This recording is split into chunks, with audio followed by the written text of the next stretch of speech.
প্রিয় দর্শক, আমাদের দেশে ইউনূস সরকার থাকাকালীন যে মব সৃষ্টি হয়েছিল সেটি কি মব? মাজার ভাঙা।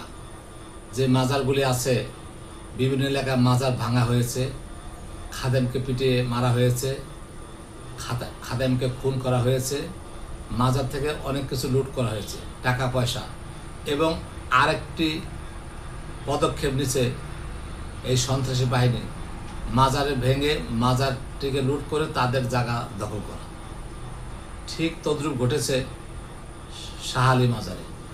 শাহালি মাজার একটি স্বনামধন্য, এবং এই মাজারে সারা বাংলাদেশের লোক আসে, বিভিন্ন জেলা থেকে লোক আসে, ভক্তগণ আসে, ওরস হয়, আল্লাহর নাম হয়। অতএব মাজারে কিছু ব্যতিক্রম ঘটনা ঘটে, এটা সব জায়গায় ঘটে। যেমন গাঁজা মদ খায়, এগুলো সাইডে থাকে। হ্যাঁ, আপনি গাঁজা মদ খায়, বাবা খায়, নেশা করে যারা আছে, চুল বাবরিওয়ালা, এদেরকে আপনি প্রতিহত করতে পারেন বা নেশা দ্রব্য বন্ধ করার জন্য উদ্যোগ নিতে পারেন। এই জন্য আপনারা মুখোশ পরে এসে শাহালির মাজার ভাঙবেন, আগুন লাগাই দিবেন, লোকজনকে পিটাবেন, লুট করবেন, এটি ঠিক না। আমাদের সরকারের, আমাদের জনাব প্রধানমন্ত্রী তারেক রহমানের উচিত এদিকে শুভ দৃষ্টি রাখা। কারণ এই মাজার মব কালচার ছিল ইউনূস সরকারের আমলে। এখন তো এমন হওয়া ঠিক নয়। ইউনূস সরকারের আমলও শাহালি মাজারে ঢোকার সাহস তো পায়নি, কিন্তু আমাদের ভোটে নির্বাচিত সরকারের আমলে এই মাজার ভাঙা, মাজার ভিতরে ঢুকে লুটতারাজ করা, এগুলো শোভা পায় না। সরকারের উচিত খুব শীঘ্রই এই মাজার যারা লুট করেছে, ভাঙছে, আগুন লাগিয়েছে, তাদেরকে দৃষ্টান্ত শাস্তি দেওয়া, যাতে অন্য কোনো মাজারে হাত না দেয়। ওদিক দিয়ে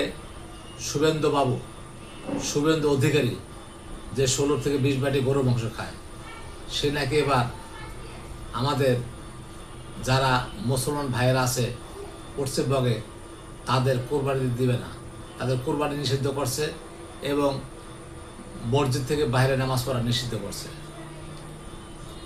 যদি শুভেন্দুর কারণে মুসলমান হিন্দুর মধ্যে কোন ধরনের গণ্ডগোল, কোন ধরনের মারামারি, কাটাকাটি, হানাহানি লাগে, এজন্য শুভেন্দু দায়ী হবে। শুভেন্দুর মগজ আসলে কী আছে আমরা জানি না।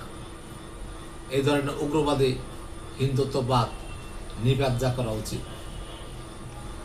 আমাদের উচিত তারেক রহমানের কূটনৈতিকভাবে সমাধান করা। পাকিস্তানের সাথে আমাদের সৌহার্দ্যপূর্ণ চুক্তি হইতেছে, এটা খুব ভালো লক্ষণ। আশা করি আমাদের মাজার এবং এই যে মুসলমানদের কোরবানি ঈদ বন্ধ করা, নামাজ পড়া বন্ধ করা, এবং আমাদের সীমান্তে যে 2 দিন পর পর মানুষ হত্যা হচ্ছে, এটি দিকে লক্ষ্য রাখা উচিত। আমি আশা করব আমাদের মাননীয় প্রধানমন্ত্রী যথাশীঘ্রই এই ধরনের মাজার ভাঙা, সীমান্তে মানুষ হত্যা এবং মুসলমানদের উপর অত্যাচার, এগুলো সহজে বন্ধ হবে। সবাই ভালো থাকুন, সবাই সবার দিকে লক্ষ্য রাখুন, ঔদ্ধত্যপূর্ণ আচরণ থেকে বন্ধ থাকুন। আমি সৈয়দ মাহবুবুর রহমান, মুন্সিগঞ্জ থেকে। আল্লাহ হাফেজ।